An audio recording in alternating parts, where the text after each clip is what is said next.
So a little while ago, I was contacted by a company called Seed Studios, and they asked me if I would take a device from them, get one sent to me, and have a quick review of it and talk about it on the channel. I agreed, and here it is. So this video, full transparency, they did send me the device to review and test out. I think I'm coming at this from maybe a different perspective than I've seen some other people talking about the device. I'm not a tech head in any way, shape, or form. I still think it's a really interesting device, and I wanted to take some time to give my thoughts on it, while really just comparing it to the R1, which is still my mainstay AI device. So in a nutshell, this is a handheld device that functions quite similarly to the R1, but I would say there are features that are very different on both. Some things I do prefer on the R1, probably a lot of things I still prefer on the R1, but this I think has a different sort of potential. And I think that this might be better used in the hands of people who are way more techie than I am. So if you take a look on the back, there's actually quite a few different ports that for different Arduino systems and sensors and all sorts of things. And I think using those, you could use this device to sort of interact with a lot more other devices in a more mechanical way. And when I say mechanical, what I mean is in a physical setup. One of the things about this device that I've seen a lot of is it being used as a mounted camera in some sort of place or situation that is then sending data elsewhere. I'll go through a few of those features anyway, and you'll see some of the use cases that exist currently, and I think we'll talk a little bit later about what I think that might mean for the future in terms of a device like this. So I did want to bring out some of the stuff that I've found in the very beginning. So to start with, this is a device that, unlike the R1, is it's not really push to talk, it's push to take it off of standby, and then it talks. Hello. Hello there. It's great to connect with you. I'm here whenever you need someone to talk with. How are you feeling today? You click it to stop the discussion, but what happens there is it essentially is just always sort of listening, and it will do that until it sort of hits, I think maybe it's about 3-4 minutes of silence, and then it asks you if you're still there, and if you don't respond, it goes back to standby mode. What that means is it's sort of a device that's a little bit more background, I would say, than the R1, if that makes sense. It's not something I'm actively engaging with, although it is actively engaging with me. It's something that is sort of listening and reacting, and you can ask it the question and just keep going, and the conversation sort of flows from there. And one of the biggest things I found while using the device over the last couple of weeks is the natural conversation that it has. So I've got mine set to the DeepSeek model of LLM that it has there available. There's a few others you can choose from, but the conversation that I have with it is really, really natural. It flows really, really well. And that is something that I've found when using like the R1 as an example, it doesn't work exactly the same. So the R1 is a push, you talk, it responds. I push, I talk, it responds. The questions that this is asking back to me, which I think is a big part of what I'm talking about here, is they're connective, they're emotional, and when I say that, I mean like they're tonally correct with the conversation we're having, and it seems to be, it feels like it's genuinely interested. Obviously, it's an LLM, so it's not, but it feels like it is, and so I can imagine somebody getting quite attached to talking to a device like this. And I think that's probably one of the things that this shines comparatively to some of the other devices that I've used. Hey, Watchy. Hello there. It's lovely to hear from you. How are you feeling today? Yeah, pretty good. That's wonderful to hear. Is there anything special on your mind today? Or would you like to chat about something in particular? Yeah, why don't you go ahead and tell a joke? Sure thing. Let me find a good joke for you. Here's one for you. A cannibal caught an office worker, but let him go. Why? Because office workers are too bitter. Hope that brings a smile to your face. Would you like to hear another one? Why don't you show me what the weather is at the moment? Sure. Let me check the current weather for you. Currently in Sydney, it's 11 degrees Celsius and cloudy, with it feels like... I'm going to show you some of the roles that I've set for this device and tested out over the last couple of days. They're really, really simple to set up. Not as simple as the R1, which you can do on the device nowadays, but just as simple as it used to be through the rabbit hole. So let me give you a couple examples here. Okay. So this is the SenseCraft web page. And if you click here on Watcher Agent, I've already linked all this up, by the way. So there are a good few tutorials, also some QR codes around that come with the device that you can sort of find everything you need. And in here, I've called mine Watchy. If you click on the cogwheel here, you can see some of the stuff. So this is the one I've set for my daughter that we were using this for, and you'll see some of that in another portion of the video. So this is the assistant name and sort of template I set for my daughter, which is Sparkle the Unicorn, which has been a really, really fantastic option. One big quick tip here, I would say, is change this to DeepSeek. I think that is better than this Quen. I don't know exactly what this, I haven't tried the other ones, but DeepSeek's been very, very good, a lot more responsive. So under the character introduction, this is where you can set sort of the profile of the device. And in the memory here, this is a running list of what it's done already. So very similar to the R1, in the R1 you can set a memory as well, but this is just sort of does it automatically. It just keeps going, which is a reasonable feature, but I do think it's probably better to be able to set it myself sometimes. Under advanced settings, you can change the speech recognition speed, so based on how quickly somebody might talk, or and how quickly you would like the SenseCap, the Watcher, to talk to you. And then MCP settings, this is official services that exist, but also for the bigger tech people out there, that's where you would set up some of the stuff for your home control, which I do not have any of that.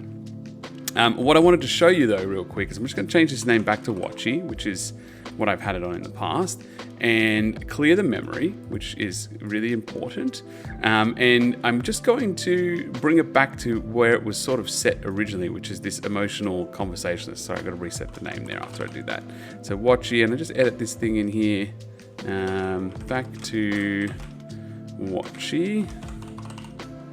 One of the first ones I'm going to show you is I set it up to be a TMNT, or Teenage Mutant Ninja Turtle encyclopedia of knowledge, and to respond to every question by relating some fact back to a TMNT fact, something, that it could find. Take a look at that here. What's going on today? Project Shellbrain Online. Donatello's database at your servers. What's the 411 do? Today is November 8th, which reminds me of the time the Turtles had to stop Shredder's November 8th scheme to plunge New York into eternal darkness. It was totally radical, just like today's almanac says it's a Pori, which means break day, perfect for thwarting evil plans. By the way, it's also Chinese Journalist Day today, which makes me think of April O'Neil, the bravest reporter in New York, who always gets the scoop on Foot Clan activity. Cowabunga. What's the weather today? Today's weather in Wales is 11 degrees Celsius and cloudy, perfect mutant weather. This reminds me of when the Turtles had to battle through similar gloomy conditions in the UK during their European adventures. Donatello would say these cloud cover conditions are ideal for stealth operations against Foot Clan ninjas. The 97% humidity though? That's practically Dimension X levels of moisture.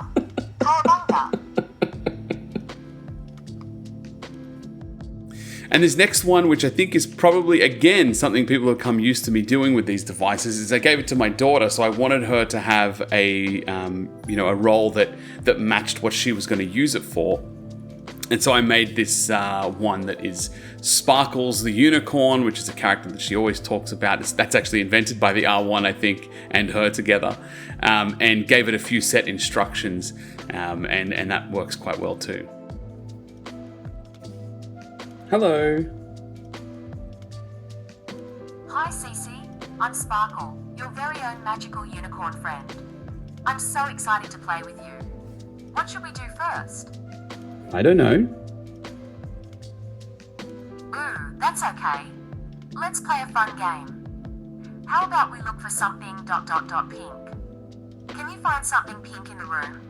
It could be a toy, a book, or anything sparkly. Yep, the dollhouse is pink. Sparkle-tastic. A pink dollhouse sounds so magical. What's inside your dollhouse? Do you have tiny furniture or little unicorn friends living there? I would say, the fact, again, that my 4-year-old can use this device and have such a strong conversation with it, and it seems quite functional, is a little bit different to the R1 in this regard, right? Because to teach my daughter how to do the push to talk, to interact with the R1, it was trickier than it should be. And I totally appreciate the reason why the push to talk exists. And personally, I think I prefer the push to talk overall. But in that situation, specifically that kind of use case, she's way more comfortable to just keep talking and keep showing and keep going with it, right? Because it just keeps responding, it asks follow-up questions, it says, let's move on to this other activity, etc., etc. The point is that this kind of a model and that kind of interaction feels more natural, I suppose, and requires less learning to, get on rolling. Not that the barrier to entry is that high on the R1, realistically, for the ages and the people that probably are going to be using the device overall, but it's just another step. One thing I wanted to point out here, there has been a few different releases of this device as far as I can tell. So it looks like there was a Kickstarter for the device some time ago, and I'll put some of these links up in the video below, but there was a Kickstarter that got it started, and there was an original firmware that looked a little bit different to what we see here. The firmware that was on there seemed to be very, very specific, and it was all handled on the device and I think in an app on your phone. And a lot of it was to do with set it up and it can watch your dog, or set it up and it can sort of react to what it's seeing. And that's a big part of what I think it's supposed to be doing, i.e. watching, right? Which is what it's for, as far as I can tell. I think that firmware seemed maybe quite limiting, and this new one, and I really don't want to mess up how this is pronounced, I'm trying my best here, but this is the SenseCap Watcher with XiaoZhi, maybe? I'm just going to keep calling it the SenseCap Watcher, but this is a very different model on it, and it's a lot more open source, so it's there for you to train and put your own things on, rather than being stuck to the firmware that they had it before, which was sort of a more all-encapsulating thing. One thing I will point out though is, because of this, the screen I don't think is actually ratioed correctly to being a circle. So a lot of the time when I'm looking at text on there, you'll see that it's cut off, or I can't see the bottom of it, and the touch screen doesn't actually function. Here you go, take a look. Do you see that it's cut off on the sides in the corner? But then it, occasionally will auto-correct itself, which is fine. Like it definitely tries, and it's like a watch face, I guess, screen. So a lot of things do work, but some things are definitely cut off. There you go again, a little bit on the corners there. So I think it's sort of a situation where there's a lot of improvements that can be made, but this is a very early phase device. Now, I haven't even hit you with the good part here, right? This is definitely a beta version of this, particularly this software, right? That's, I think, why it says beta everywhere, obviously, but I think that's why they're sending it out, to get more feedback, more eyes on it, etc. But this device, as far as I can tell, is $69, which is really nothing. In the grand scheme of things, for what it can do, it's a very, very reasonable price. And I think for that kind of money, I'm willing to accept some of these flaws and some of these, drawbacks that I can see.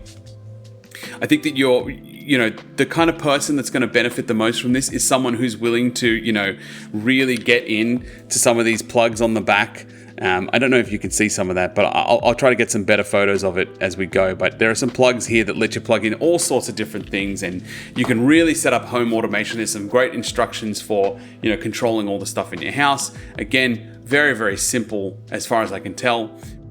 Something else I wanted to show you. Where is these pre-trained models? Okay, let me get the watchy. Turn that back on. So here, I would say this is something akin to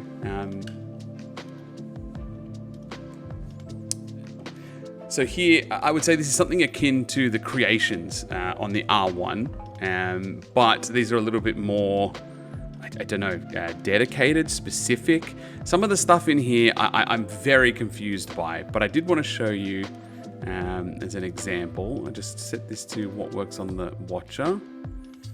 Here are some of the pre-trained models. It's very, very straightforward. So on the bottom, there is a small USB port, the bottom one as opposed to the back one. So the back one is specifically for power only, and the bottom one does power and data. So it's really important for this instance, you connect it to the bottom. So when you're in here, let's say I'll just do face detection. We'll click on this. So we click on face detection, click deploy model, and then we're going to connect the SenseCap Watcher, and as it says there, let's only connect it to the bottom USB, which is power and data. Now I had to go through this, so this will ask to connect up to the serial port. I've already set all this up, or at least I hope it works again. We're going to connect and confirm. Yes, and I believe it's this one. And pretty much straight away, as you can see, it thinks my head is a rock, but, hold on, it's just flashing it in.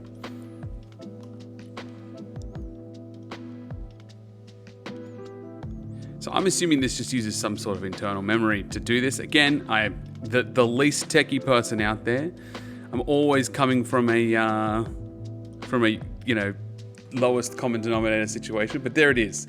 So I can see this device logger here. It seems to be doing it. This is face detection, and it can see on my shirt a face, if I turn it the right way, maybe. Here we go, can you see it? Rolling out those profiles that I was showing you just before, they're quite simple as well. And I think that it's just a matter of time before more of those come out that fix more use cases, and then it just becomes a more useful device. I think overall, for me, the use case is quite minimal, I will say. And I only say that because I'm really only looking for that AI assistant device more so than I am a device that is interacting with other technologies in my house. I do see, however, where this device would be really, really great for someone who's really looking to get to the nitty-gritty tech side of things and custom build and open source work on the software and what this can plug into and how it can interact with other devices that you have. A few other tidbits though I should bring up. The camera is only one way, right? So what that does mean is you end up having to take sort of like a blind selfie, a blind picture really, of whatever you're trying to get it to look at. Let me show you here. Can you take a quick photo of what you see and let me know what it is? Sure, I'll take a photo for you right away. Let me see what's around us. I see a laptop screen with someone wearing headphones and holding something, plus a keyboard in front. It looks like someone is actively using the computer. Maybe that's you working on something interesting. I don't know if you could see that, but the photo, I'm sort of taking it blind and I don't know what's coming out on the other side. So you sort of point and pray, I guess, is the plan. That's one thing that the R1 obviously, with its front face and back face camera design has solved, which I think is a very clever way to go. So that's something that I think maybe in another iteration of these devices they could think about a way to scroll that camera around. I don't know if it's just maybe there's a pop-up thing that comes up when the camera needs to be used and it can sort of do both ways. I don't know. but it would help to be able to see what I'm taking a photo of, because there's a few times I've used it. I've taken the photo, it's missed the mark, or I wasn't aiming it in the right spot because I can't see. So, I don't really know how to fix that. And maybe I would even take, a viewfinder on this. Maybe that's the way to go. Hey, have a little look through and see just what it's pointing at. That way I would know exactly what I'm looking at and making sure I'm hitting the right thing. I will also say a few times I use the camera to identify things or look at what's around me. It does get it a little bit wrong. I think there's probably something to be said about the different LLMs that it's using, that maybe there's less training on items from outside of China, or I'm not sure. I don't know exactly how that works, but a lot of things with brands and stuff that I've used, it doesn't really understand that or doesn't really recognize it all the time. It'll read the text, but I'm not sure it knows what it is. Comparatively, doing it on the R1, it's never really gotten it wrong. A few times here and there, it might not understand what something is, but that's very, very rare. Another thing I should say, when you ask it to play music, let's just give that a go real quick. Hey, Watchy, can you play some music? Sure. What kind of music would you like to hear? Or do you have a specific song or artist in mind? I don't. Anything you want, that's fine.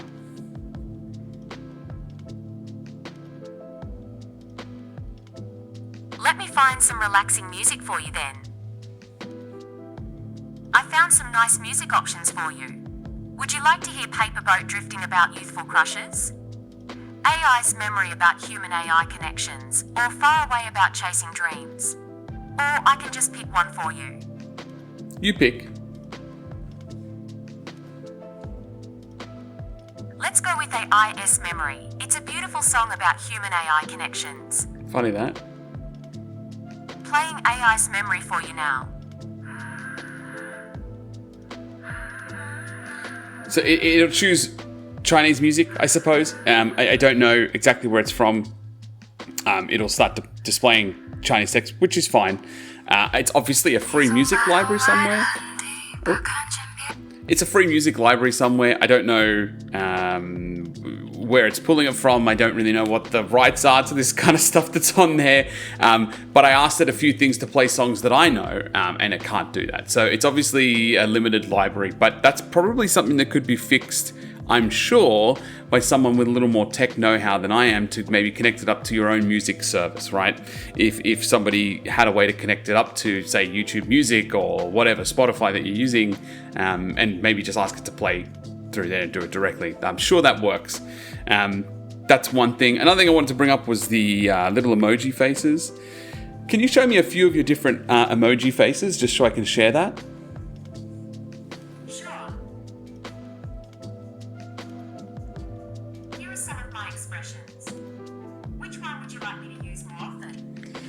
It's very cute. I think it would be really nice to see a custom one that's not just the most basic, emoji pack. But the ones that are there, they're obviously very recognizable. You can tell what emotion it's trying to express, and it's very, very clever with it. It does feel like it's talking or not. And one thing is, when it's on standby mode, it's just got the no mouth, and when it's ready to listen, hello. The mouth comes back, right? How are you feeling today? So, it's a nice visual way of representing it. I.e., the rabbit does the listening mode, which is the same thing. It's clever, it's intuitive, and again, sort of leans towards that more visual style than a visual feedback more than anything, which I think is really important on a device like this. You can't really know all the time when you've done something. Another really cool feature is it does display the text of the question you asked, so you can sort of tell if you've said the right thing or if it's understood you correctly. I've had plenty of mistakes, but that's the same with every LLM. I don't think there's anything new there, revolutionary. Again, I did mention in a different part, I don't know if that's before or after this, but it's got two different USB ports. So there's one on the back that is just, you can't see that. There's one on the back that's just for power, and then one on the bottom that is for power and data. They're both USB-C, which is very helpful. Scroll wheel's pretty loose, I would say. It's a little bit hard to get used to, but that just adjusts the volume, basically. I haven't seen any other use for it yet, which is a little bit strange.